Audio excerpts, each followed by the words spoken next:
Oke. Pertama yang akan kita minta kalian untuk mencari bahan. Berupa apa? Ada paling tidak 5 bahan untuk dijadikan sebagai referensi. Pertama, buku. Buku itu bisa dicari dari mana saja. Salah satu link situs yang bisa kamu pakai untuk kamu mencari referensi itu ada di zstriplibrary.sk. Sekarang sudah pakai id.zstriplibrary.sk. Kamu harus melakukan login dulu atau sign up dulu untuk kemudian kamu bisa mengaksesnya. Seperti ini contoh. Kita kasih contoh ya. zstriplibrary.sk. Mudah-mudahan ini belum ada ininya, belum ada akun. Kalau belum ada akun bisa dilakukan proses. Nah, ini baru login. Kalau kamu nanti masuk begini ini kasus login dulu. Lalu kamu harus login. Nah, karena ieu mah geus aya ieuna, geus aya naon, geus aya passwordna, jadi tinggal ngeklik gitu. Tinggal masuk login. Karena sudah pernah bikin. Gimana langsung.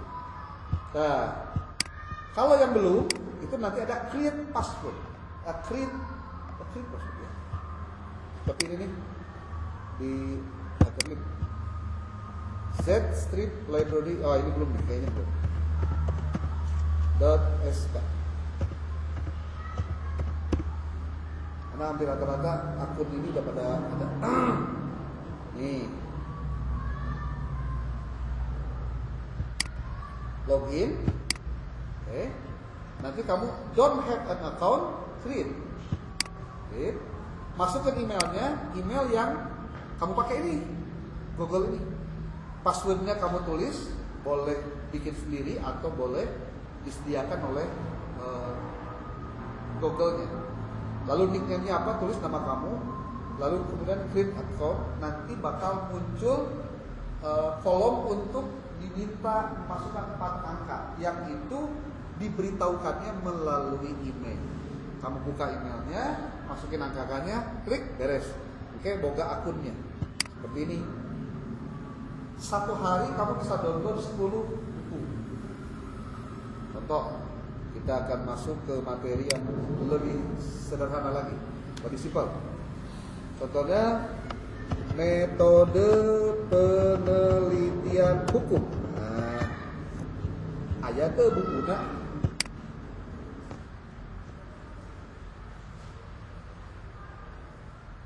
Lihat, bukunya banyak sekali.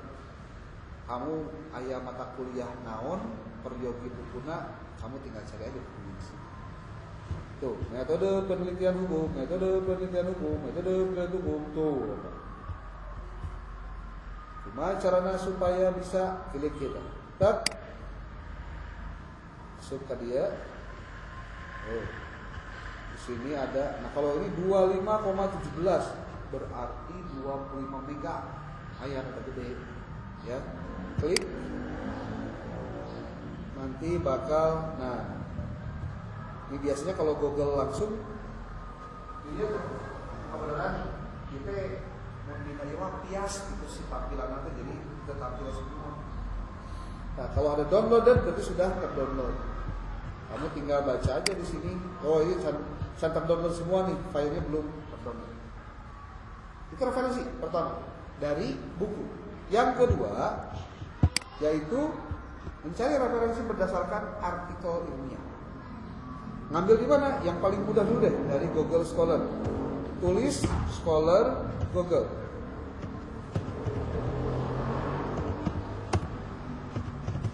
Scholar Google.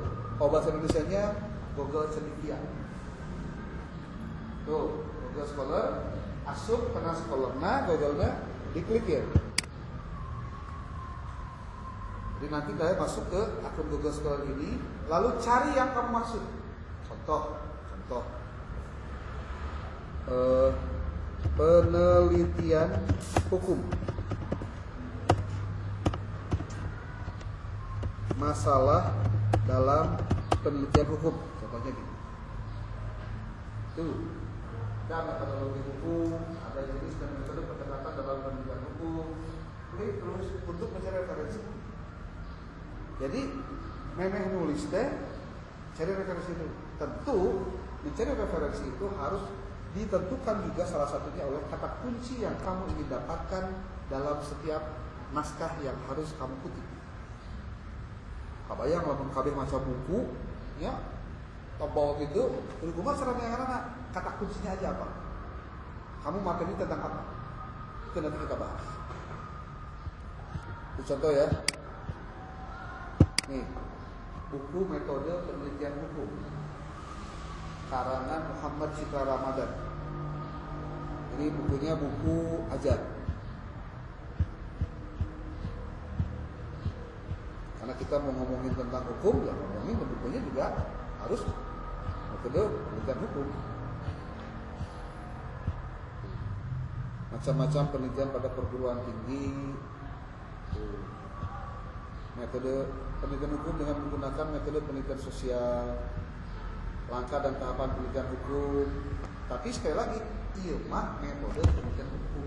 Orang mah masih prinsip umum. Tinggal lagi ngomong hukum tapi umum. Berarti ingin memberikan dasar-dasar tentang bagaimana penelitian itu harusnya dilakukan. Supaya nanti pada saat masuk sesi 2 semester yang akan datang tentang khusus hukum, kamu sudah punya gambaran. Oh, berarti gitu. Jadi maka buku yang akan kita pakai untuk referensi di semester ini khusus untuk metodologi penelitian adalah ini. Karena kita bicaranya umum ya. Judulnya adalah metode penelitian kuantitatif, kualitatif dan gabungan. Kamu bisa download bukunya di zstreetlibrary.sk yang tadi. Tulis Muri Yusuf. Muri Yusuf. Nanti kamu ambil yang 4 mega, jangan yang 7 mega. Maksudnya kumaha kang kieu tingali. Jadi kalau kamu nulis Muri Yusuf di sini, nah nih Muri Yusuf, itu bakal muncul ada 2 file, 2 judul, yaitu file yang 7 mega, yang satu lagi file yang 4 mega. Nah, berdasarkan pengalaman, ternyata file yang 4 mega itulah yang rapi dari halaman cover sampai dengan terakhir. Yang 7 mega malah ngaco di sini. Tuh, nih ada 2 ya, ini ada 7, ada 4. Klik yang ini, download. Nah, tugasmu adalah menjadikan buku ini sebagai pedoman dalam pembelajaran kita. Ini baru 1 nih, baru 1. Bukunya banyak, ya. Nah,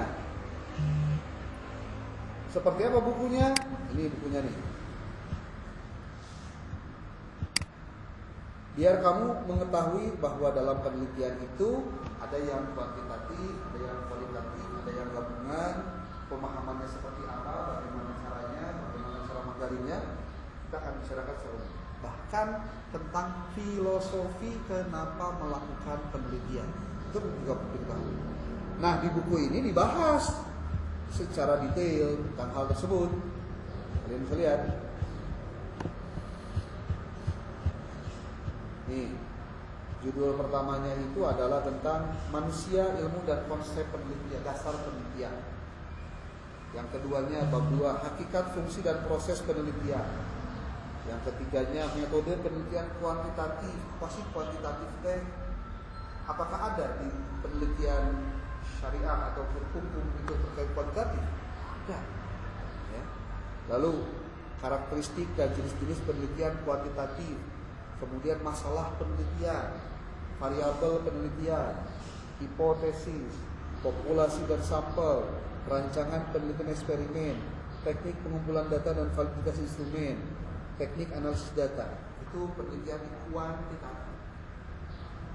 Lalu masuk ke bagian ketiga adalah metode penelitian kualitatif.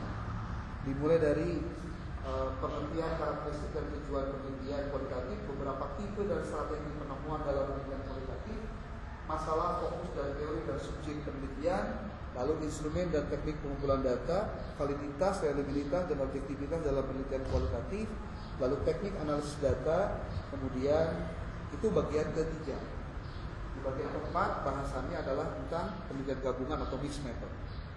Nah pertanyaannya, apakah bakal semuanya tersampaikan dalam semester banyak materi ini? Maka nanti akan kita pilih dan pilah mana yang akan disajikan. Nanti ini kan ngomongnya ada 20 orang ya. 20 orang berarti 10 kelompok lah. Berarti duaan-duaan. Nanti harus presentasi dalam bentuk paparan, harus bikin artikelnya, harus bikin PPT-nya, harus bikin soal request dan post-test dalam bentuk pilihan kan. Nanti akan disampaikan. Nah, lalu apa yang harus diceritakan, dikuasai oleh mahasiswa saat mengkaji tentang metode penelitian ini? Mahasiswa itu harus tahu bahwa kamu itu nanti di semester 7 bakal nulis skripsi.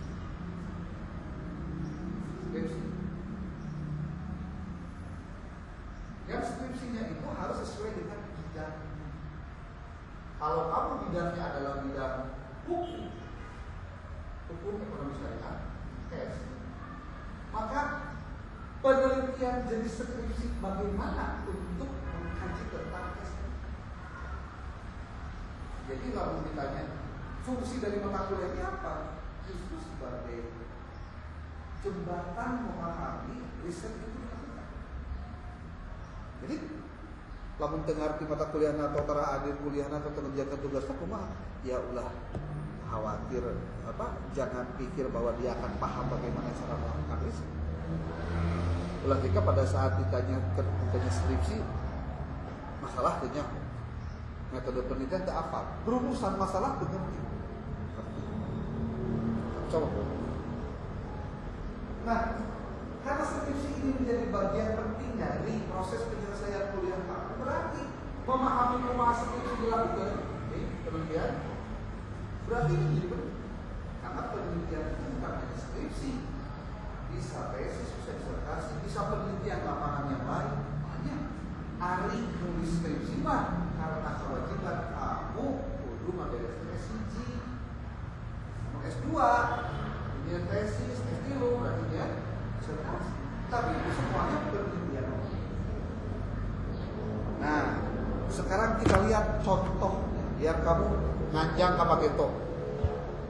Non maksudnya nganjang kapageto itu. Kita lihat repository Win. Di mana ya? Win Semarang nih, baru Songo. Kita lihat, ada nggak jurusan hukum ekonomi syariah? Kita lihat contoh-contoh penelitiannya kayak gimana.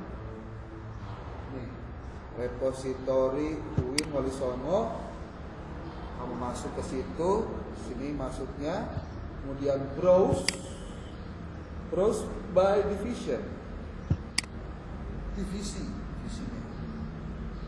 Tuh, ada nggak apa tadi? Hukum ekonomi syariah.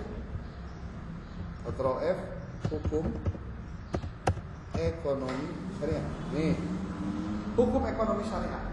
Bahasa lainnya adalah muamalah. Klik muamalah. Ada 1113 judul skripsi, tesis dan disertasi. Nah, hiji kabeh, tinggal. Dari tahun 2024 kemarin sampai ke 2006. Kita lihat nih yang tahun 2023. Kumaha sih jenis-jenis penelitian HES? Ya. Walaupun kamu masih kena semester 5, anjang apa ketok sekedengnya.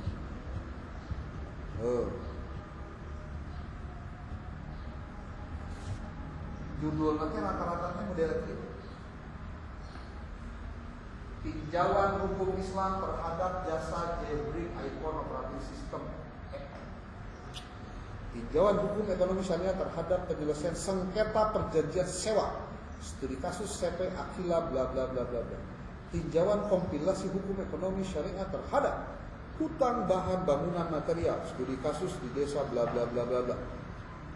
Penyelesaian wan prestasi terhadap perjanjian sewa menurut hukum Islam, studi kasus di persewaan alat camping Semarang. Analisis hukum Islam terhadap sistem upah borongan driver PT Bumi Lestari Logistik.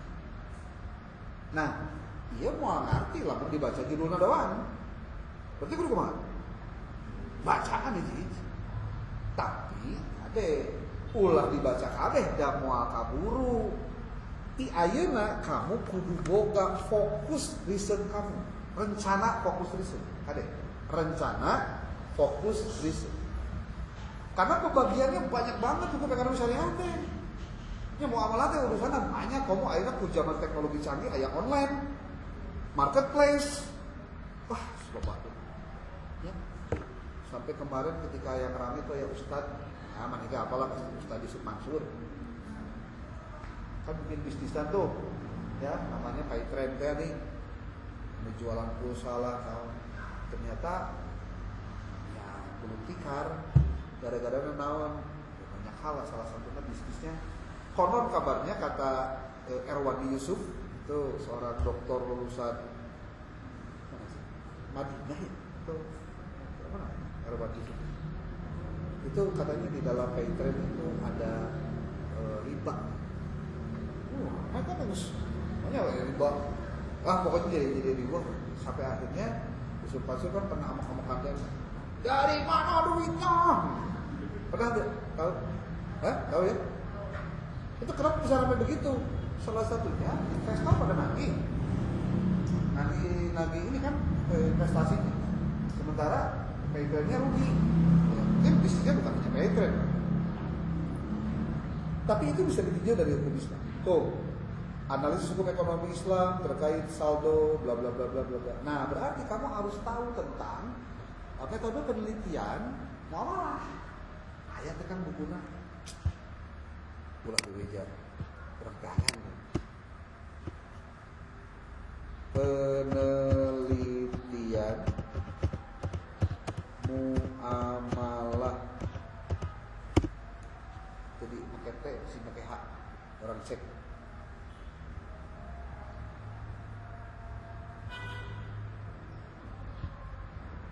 Muamalah teh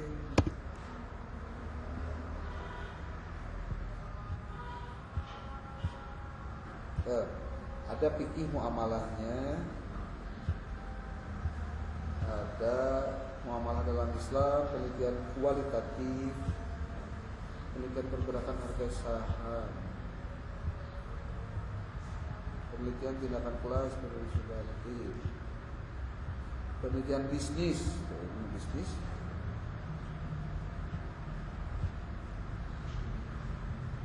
penelitian kualitatif dan publikasi ilmiah, ya. Penelitian manajemen pendidikan Islam, wajar. Apa ya? Penelitian dan pengersamaan gender, penelitian kualitatif pendekatan fenomena dan pengaturan sosial. Sudah muamalahnya pakai H ya, pakai P, H ya.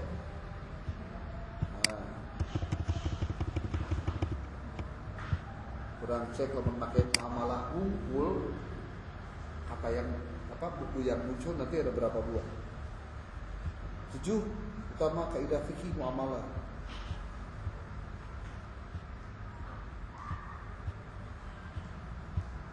Tuh, jangan lah.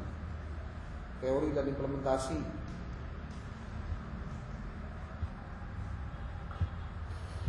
Apalagi dasar-dasar pengembangan fikih muamalah, landasan hukum ekonomi Islam, fikih muamalah kontemporer. Ini sebagai referensi nanti untuk membandingkan pencarian hukumnya.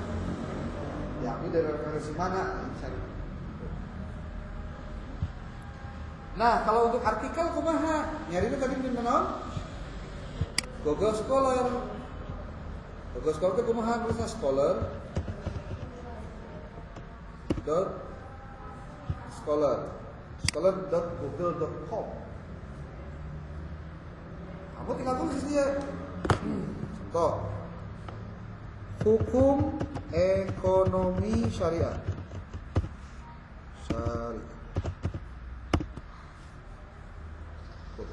Ada buku kompilasi hukum ekonomi syariah. Oh berarti ulah pakai muamalah hari itu mah. Pakai aja hukum ekonomi syariah. Ayat ke dina buku ieu. Cerdas pisan. Ini ada banyak. Tuh benar. Ngan. Buku-buku hukum bisa dipakai tidak? Salah. Download dong. Download sorangan. Tuh. Jadi kalau ditanya, kan saya boga referensi, kita nulis skripsi, kumaha tuh? Salah satu solusinya lagi.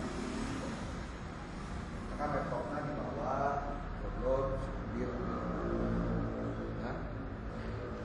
Nah, ketika bicara dari Google Scholar, lihat penggunaan Google Scholar juga bisa sembarangan, kudu pakai ilmu. Ingat kalian? Lihat bagian sebelah kiri. Ada di sini ada rentang khusus. Nah, jadi kamu teh minimalnya harus 10 tahun terakhir. Jadi lamun ayeuna tahun 2025 berarti 2015 sampai 2025 lah. 10 tahun. Telusuri. Nah, jadi nanti yang tampilnya itu hanya yang dari 2015 sampai 2025 doang. Gak bakalan yang lain.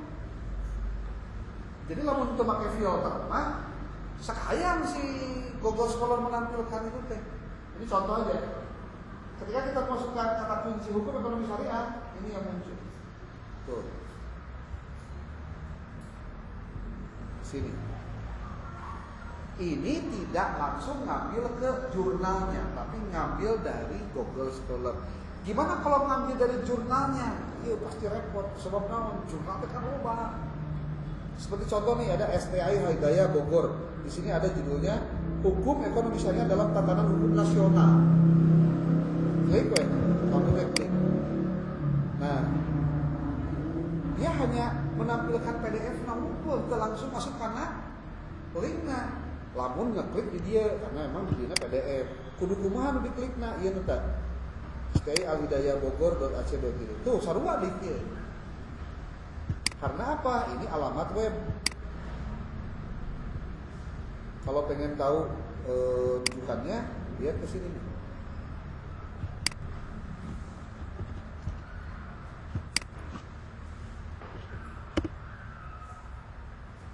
Oke.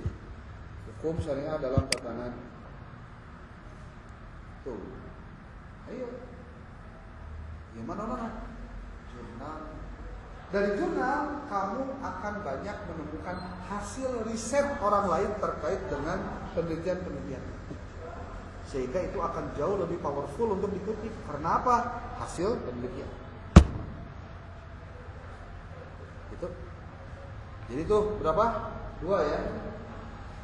Baru 2 tuh. Yang ketiga, dari mana kita bisa mendapatkan hasil riset itu? Dari laporan-laporan resmi pemerintah. Kira-kira apa saja? Contoh, Dewan Syariah Nasional yang ada di MUI itu bisa nggak diambil sebagai tolak ukur dari penilaian perbandingan tentang apa yang terjadi dengan hukum? Nah, berarti kamu harus tahu dong situs resminya DSN, sehingga kamu bisa ngedownload naon fatwa-fatwa MUI terkait dengan muamalah. DSN MUI.beranda. Beranda itu dsn.org.id. Ini Dewan Syariah Nasional itu bertugas untuk salah satunya menghasilkan hukum-hukum yang bisa dipakai oleh masyarakat.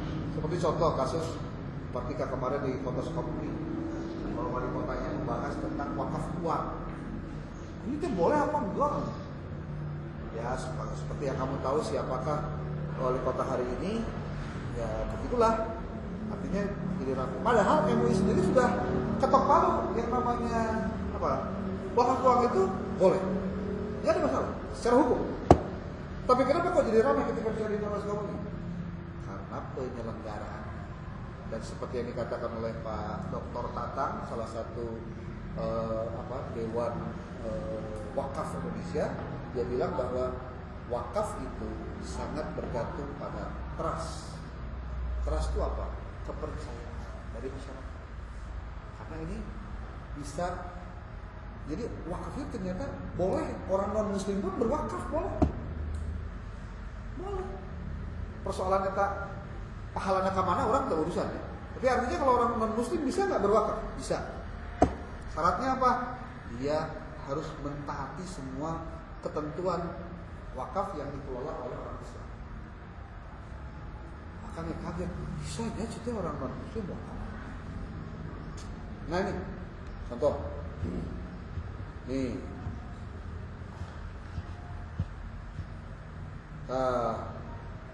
Fatwa, artikel, pedoman, banyak lah, tinggal diklik deh. Ini nih, artikel, wakaf, rekomendasi, ada ke fatwa,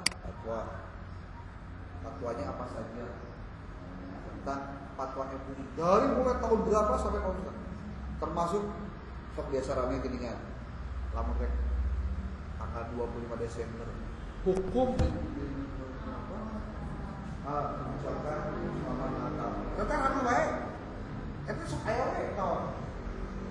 Netizen yang kawan sebelum gitu lah. Itu apa pasti? Termasuk ayeuna muludan.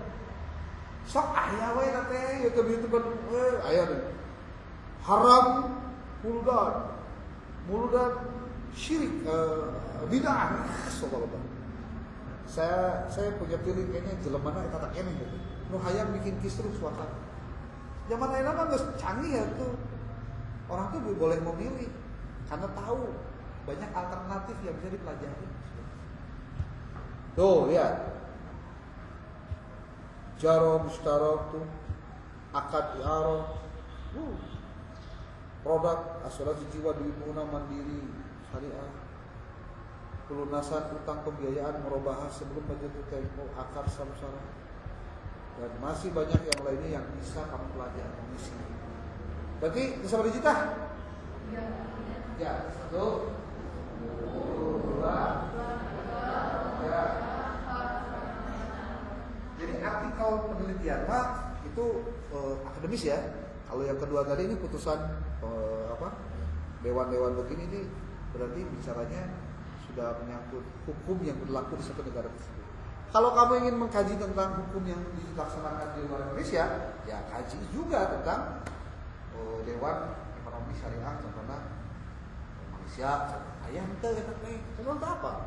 Kalau mau membandingkan. Yang ketiga, dari mana kita bisa tahu itu? Terkait tentang sebetulnya saya salah. Mestinya ini keempat, bukan dilungan, regulasi. Regulasi itu aturan. Jadi kamu sebagai orang hukum kemudian ngalahkan hukum gitu loh. Walaupun hukum yang kamu pelajari adalah hukum ekonomi syariah. Lamun aya orang hukum nu melanggar hukum, dora kana 3 kali lipat eta. Nah disebut double. Ya sebab manehna hiji ngerti hukum, 2 belajar hukum, tapi melanggar hukum. Ada matakan kalau kamu lihat ada seorang pengacara contohnya, terus manehna teh mendampingi klien, tapi manehna malah mempersulit polisi untuk melakukan investigasi. Dianggapnya dia mempersulit proses apa sih? Proses hukum. Apa yang dilakukan? Dicerak kah si sana, si pengacaranya, bahkan dikenai pasal pidana akhirnya. Bahkan banyak kejadian kasus di Sukabumi pernah ya lawyer ketangkep di tempat karaokean mawa narkoba. Apa yang terjadi? Itu pasti dihukumnya lebih berat. Nah, dia belajar hukum, dia tahu hukum tapi melanggar hukum. Dibanding jemputnya hukum juga. Karena orang yang jadi lawyer kan banyak privilege. Dan kamu dari hukum ekonomi syariah memungkinkan untuk bisa jadi lawyer. Tinggal kamu semangat teh, boga keilmuan teh, boga kemampuan teh, punya kapasitas dan kapabilitas enggak.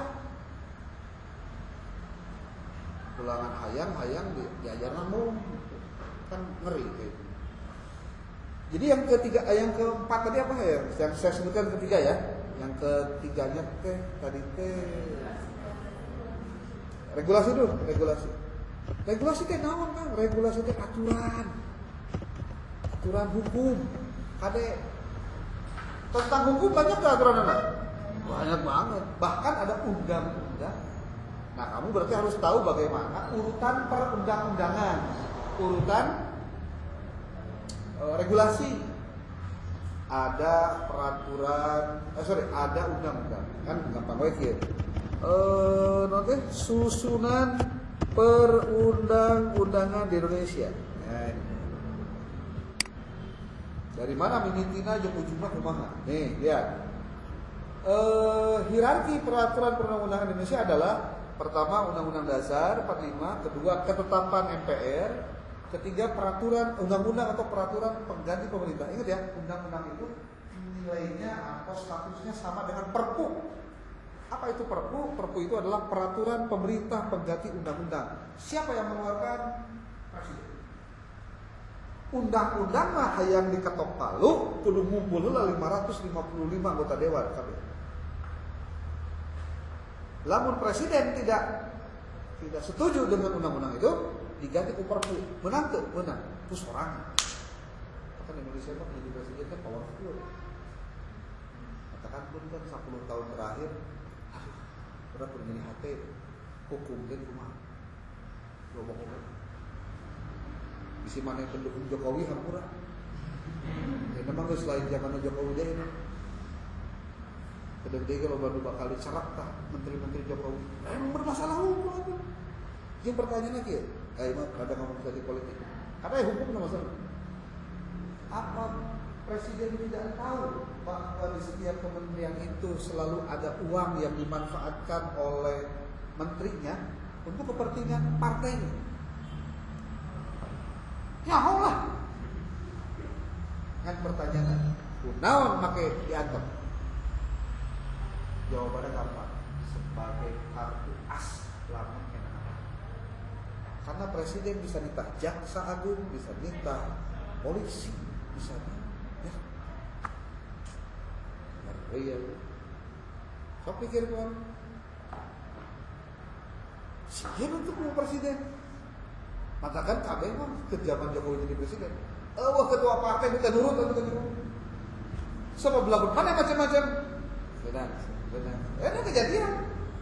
Lama kejadian. Disitulah hukum tidak sebagai panglima lagi. Kan kurang hukum sebagai panglima, tapi orang poho politik itu sebagai raja. Kalau bahasa sederhana saya begitu. Dua keranjang kebenaran akan kalah oleh segenggam kekuasaan. Kebenarannya mah dua keranjang gitu. Tapi karena punya kekuasaan walaupun segenggam. Makanya kenapa Rasul bicara tentang ada 7 golongan orang-orang yang akan mendapatkan perlindungan saat orang lain tidak mendapatkan perlindungan. Sab'atun yuzilullahu la yuzillu illa billah. Satu ini adalah imamun adil, imam yang adil. Dan itu hadisnya mutawatir. Asli, saya pernah mentahrir di situ. Mutawatir. Tuh. Kemudian peraturan pemerintah, siapa yang mengeluarkan? Pemerintah, menteri dalam hal ini. Kemudian peraturan presiden, peraturan daerah, dan peraturan daerah kabupaten kota. Ini hierarki. Nah, sebagai seorang yang ngerti di masalah hukum, kudu nyaho dong aturan-aturan. Yang terjadi kemarin adalah banyak aturan-aturan yang bentrok antara aturan luhur itu ada katakan loba pengajuan judicial review. Kenapa terjadi judicial review? Salah satunya ada kekecewaan, ada ketidaksesuaian antara yang terjadi dengan regulasi. Bahkan ada bentrokan antara regulasi pusat dengan daerah. Nah, maka ketika pemerintahan Jokowi kemarin ngajieun undang-undang karena Omnibus Law, berapa banyak undang-undang dan peraturan yang jadi tidak berlaku karena ada Omnibus Law. Nah, kita perlu ngerti sekali-kalinya mana undang-undang yang masih diberlakukan, mana undang-undang yang sudah tidak berlaku. Itu day by day, time by time-nya harus tahu. Lu ngerti hukum. Ulah sampai menghukumi sesuatu dengan aturan yang sebetulnya sudah dicabut, tai masalah. Enggak boleh. Ya. Katakan kamu jadi lawyer, pasti kudu ngerti hukum ke detail hiji itu deh. Jadi mun bahasana mana make dalil ieu urang make dalil itu. Sok lawyer lamun di mana? Di pengadilan ketika dia bersilat lidah gitu maksudnya, saling mengajukan kebenaran yang dia sampaikan, itu kan pak kuat-kuat dalil sebenarnya. Dalil gagal lawyer mikir, nah didinya otak lu muter. Nah kan celah kudu acarana ya supaya si eta eleh, supaya si eta menang atau si eta eleh urang menang, atau si eta kekurangan argumentasi untuk bertahan tapi urang menang itu. Oke. Tata urutan perundang-undangan itu yang berapa? Yang kelima, yang ketiga, yang keempat ya, yang 1, 2, 3. Untuk dijadikan sebagai sumber referensi dalam hal pencarian data dan penguatan kompetensi kamu. Yang keempat itu adalah fenomena sosial yang terjadi di lapangan yang direkam dalam media. Baik, maksudnya di televisi, di koran, di media online. Itu sebagai apa? Dasar sosiologis, referensi. Kan kamu bisa menjadikan kutipan berdasarkan kasus yang terjadi di kota Anu terkait dengan bla bla bla bla yang hasilnya menyatakan begini, nah kan gitu. Termasuk putusan pengadilan juga sama. Kamu boleh cek deh di dalam Google Scholar, ketika kamu nulis putusan pengadilan, maka bakal banyak hasil penelitian terkait itu.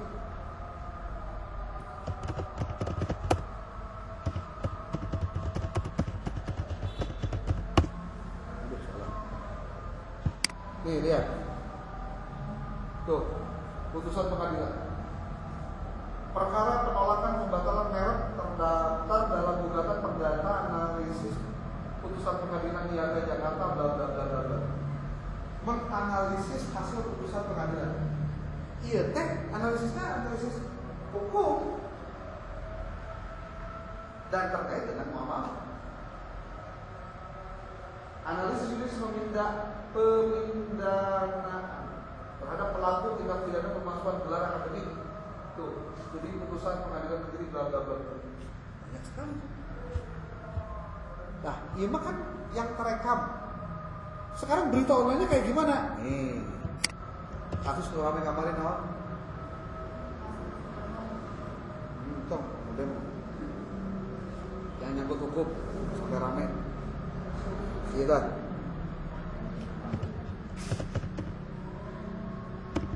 Dan penangkapan deh.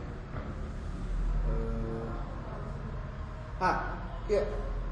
Tahu masalah beras oplosan atau nonton minyak palsu atau si kadar minyaknya dikurangi, itu kan urusan muamalah. Contohlah oplos beras, klasifikasi beras oplosan berbasis data, analisis pelanggaran hak konsumen terhadap kasus pengoplosan beras, pelindungan. Tuh, tinjauan hukum Islam terhadap jual beli beras oplosan, studi kasus di Kelurahan Kowel. Ini mah sudah artikel jurnal atau sudah skripsi atau sudah disertasi. Tapi kalau untuk bicara kejadian di lapangan, kamu boleh cek di mana? Di Google, cari, masukin ini di Indonesia.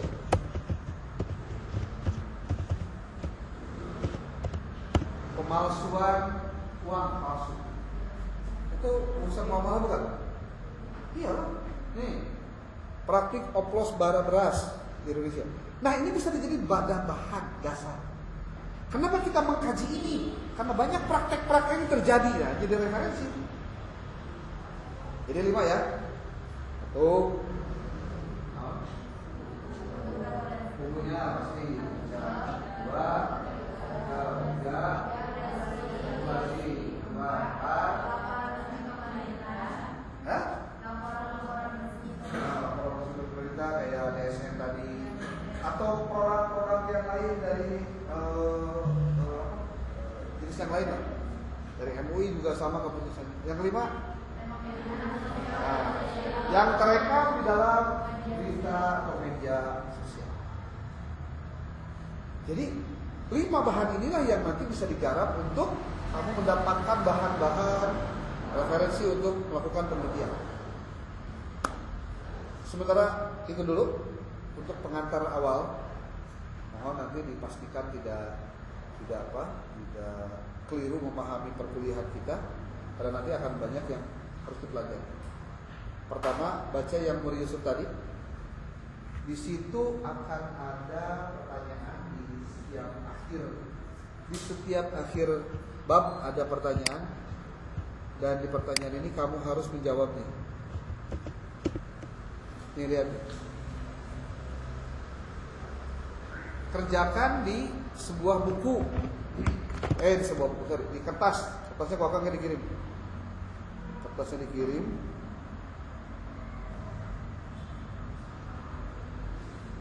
Dalam bentuk PDF, dalam bentuk Word.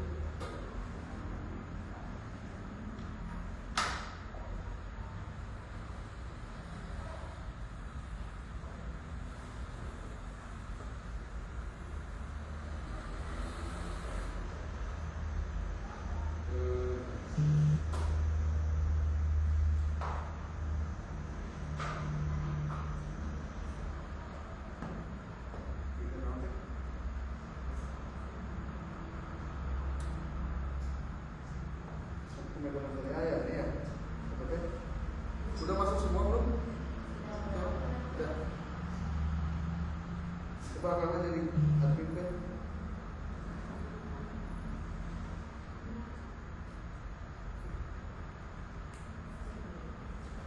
Lagi tak muncul? Mana deh?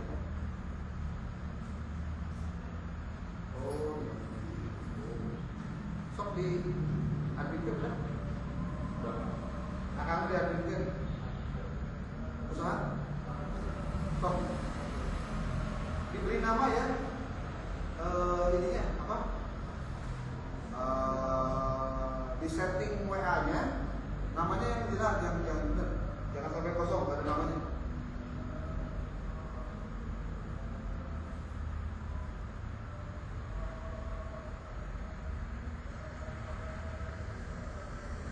Ini udah masuk semua ya.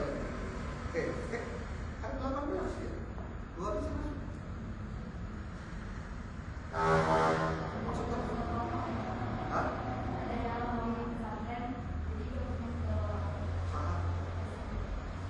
Kamu nggak boleh bawa ya?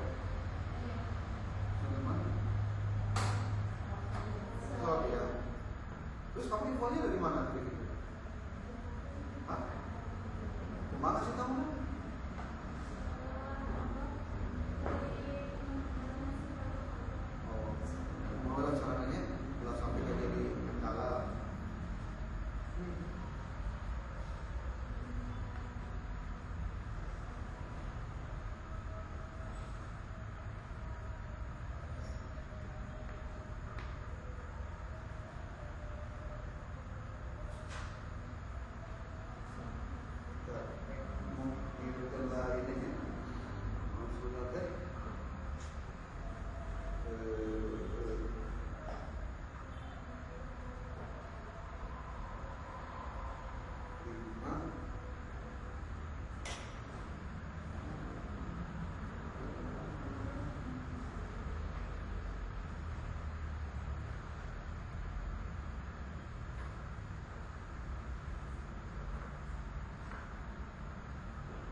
sok tah dikirimkeun.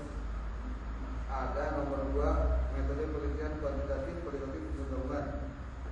Di situ ada template isian jawaban. Tugasmu adalah menjawab soalnya dengan menuliskan dulu jawabannya ada di bab sebelumnya, maksudnya udah pakai tag. Ini kayak gini, ini kan bab 1 ya. Nah, bab ini dia. Ini bab 1 dina materina. Paham baru maksudnya?